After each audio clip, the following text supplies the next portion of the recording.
Hello all. We are going to view sensors parameters. Measured temperature value can be shifted up or down by using sensor compensation value. As an example, if entered value is 10, measured temperature will be increased by 1.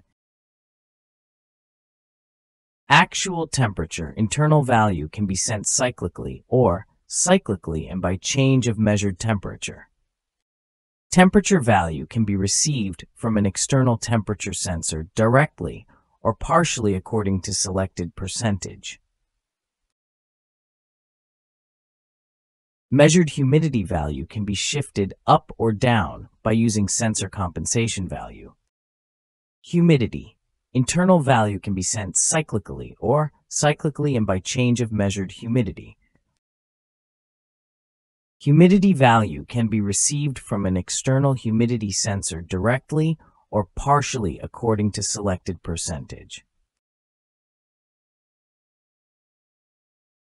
Measured carbon dioxide value can be shifted up or down by using sensor compensation value.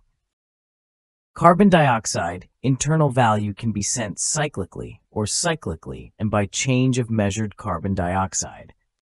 Carbon dioxide value can be received from an external carbon dioxide sensor directly or partially according to selected percentage.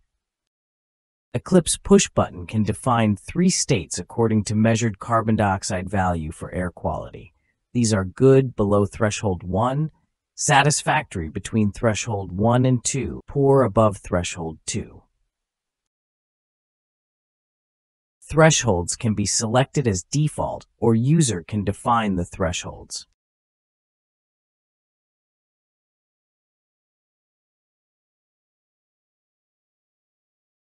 Poor level switching value can be enabled.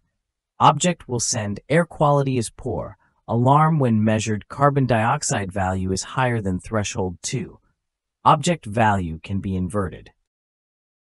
Remember to subscribe to our channel and hit the notification bell. Bye for now.